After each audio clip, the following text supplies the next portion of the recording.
ambassadeur République Chine Taïwan en Haïti, Wen Jianku, signe une contribution pour financer un projet qui visait à renforcer la production de riz dans le pays d'Haïti dans le cadre de coopération haïtiano-taïwanaise.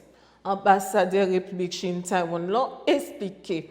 Accord contribution financement ça pour aider le gouvernement à combattre l'insécurité alimentaire pendant la renforcer capacité de production de riz dans la vallée Latibonite à Plaine au Caille. Ministre de l'Agriculture, Ressources naturelles et Développement rural, Brady Charlot, remercie le gouvernement taïwanais pour le financement ça, qui doit développer capacité de production de riz dans la vallée Latibonite, Plaine Maribaou, Plaine du Nord, Saint-Raphaël, Limbé et Plaine Okaï. Et puis accompagner producteurs démarche ça, selon le ministre là, rentrer dans la ligne pour renforcer la production nationale là. En suivant extrait dans le micro, c'est quoi pas qui a Dieudonné Lidier. Depuis plusieurs décennies, Taïwan, de concert avec le gouvernement haïtien, appuie l'agriculture en Haïti. Au fil des années, que ce soit le développement de variétés de riz adaptées au climat national ou accompagnement direct aux producteurs de leurs activités de production et de vente, les coopérants taïwanais et les économes haïtiens du ministère de l'Agriculture ont toujours travaillé côte à côte au profit de la population, afin de développer les capacités de la production nationale. Cependant, les défis restent multiples et variés, et la prise de conscience de l'opinion publique ne marque que le début du changement, car la production locale fait face à la rude concurrence de l'importation.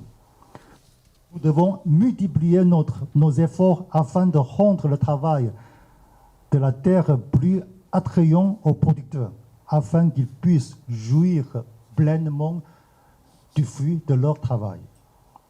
Et avec la remise d'une nouvelle tranche de financement au projet de renforcement de la production de riz en Haïti, nous renouvelons notre engagement à l'agriculture locale et plus particulièrement à la production nationale.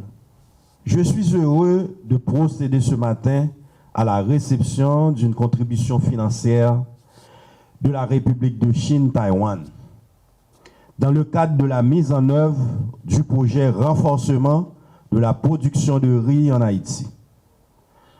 Ce projet qui s'inscrit dans le cadre de la coopération agricole bilatérale entre les deux États couvre les zones rizicoles des départements du Sud, plus précisément la plaine de Torbec et la plaine des Cailles, de l'Artibonite, du Nord, Saint-Raphaël et plaine du Nord et Limbé, et du Nord-Est, la plaine de Maribaou.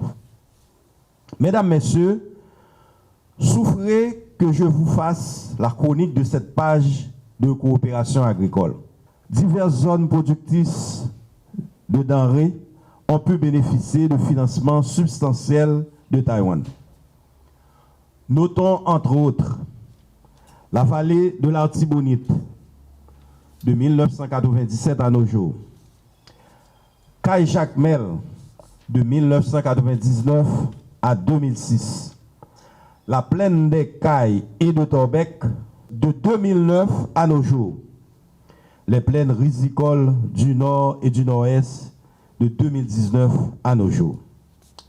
En effet, les trois sous-projets de renforcement de la production de riz dans le Sud, l'Artibonite, le Nord et Nord-Est, s'inscrivent dans la ligne droite des priorités du ministère de l'Agriculture avec trois composantes distinctes. L'amélioration à l'accès de services de mécanisation, l'appui à la commercialisation. Le pays enregistre au cours des 10 dernières années une augmentation substantielle de la consommation de riz qui est passée de 450 000 tonnes en 2012 à 550 000 tonnes en 2023, soit une augmentation d'environ 20%. Les actions qui seront préconisées par le projet vise en priorité l'accroissement de la productivité de la terre afin de compenser les déficits de production enregistrés dans les territoires contrôlés par les gangs.